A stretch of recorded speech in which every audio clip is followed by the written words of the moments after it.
Honourable President, Honourable Members, my name is Tara Atley.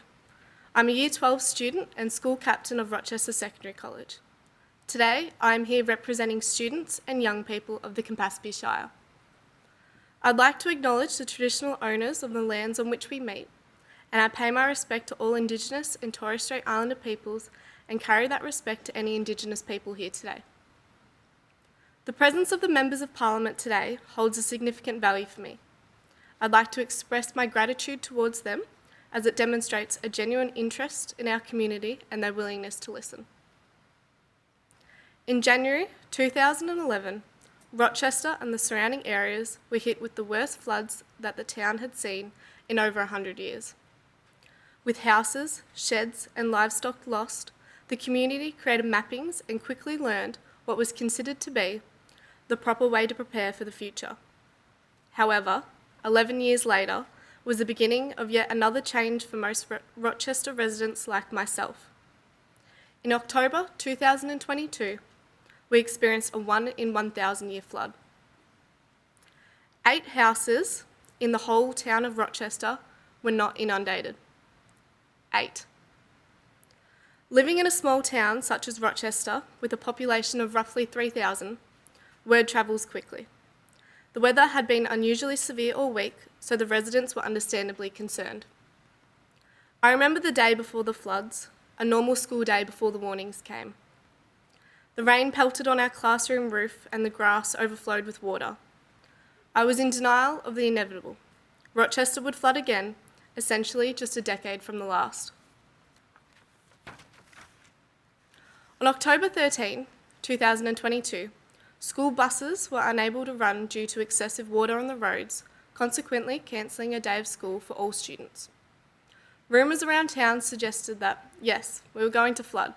However, it wouldn't be as catastrophic as the previous. Our town was hopeful, but that optimism would soon be sunk. My brother and I received a phone call from our dad, who was a police officer in Rochester at the time. We were given the instructions to sandbag as much of our property as possible, pack light, leave our pets behind, and leave. The roads were shutting swiftly, with water pouring over them and the rain becoming so intense that we could barely look through the front windscreen. With a few detours, my mum, my brother, and I safely evacuated to a relative's home in Crop. Dad found himself staying in Rochester to work as a constant service to our community. However, as we made our way up our relative's driveway, that feeling of the unknown had struck me immediately. A few days later, as the water reached its peak in Rochester, the population had diminished. We held out hope that as we returned, everything and everyone would have endured the storm to some extent. Walking through knee-deep water to access our house, the emotions of confusion, grief and sadness hit, as we looked at the muddy floorboards and the watermarks on our walls.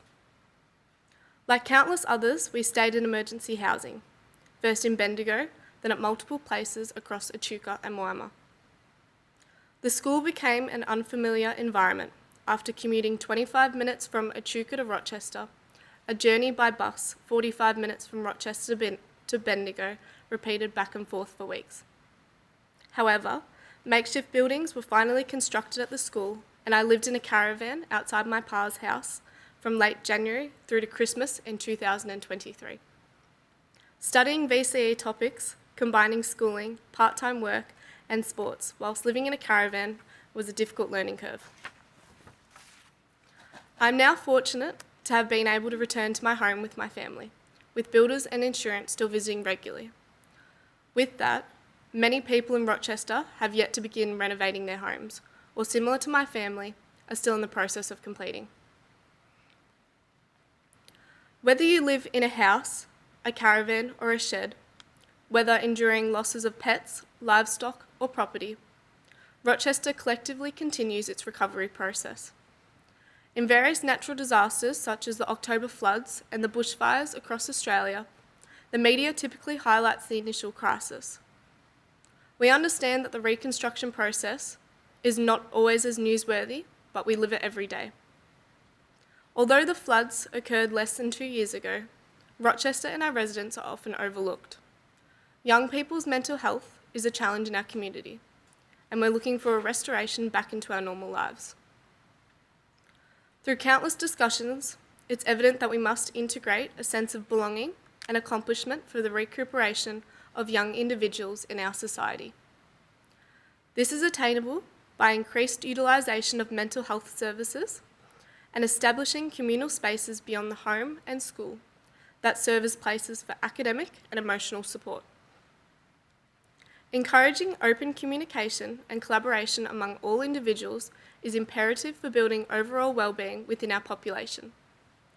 Our community, particularly the young people, demonstrate resilience. Nonetheless, we cannot face another crisis of this severity without the necessary support. Time is limited for addressing this issue.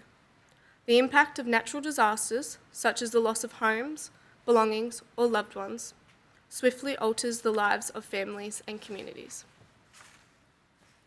In the future of the Rochester community, I'm optimistic. And today, I encourage you to share that hope.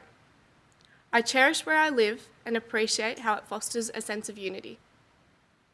I'd like Rochester and its residents to remain one, in the hopes that everyone can still enjoy the thrills and opportunities Rochester has to offer despite facing hardships. Thank you.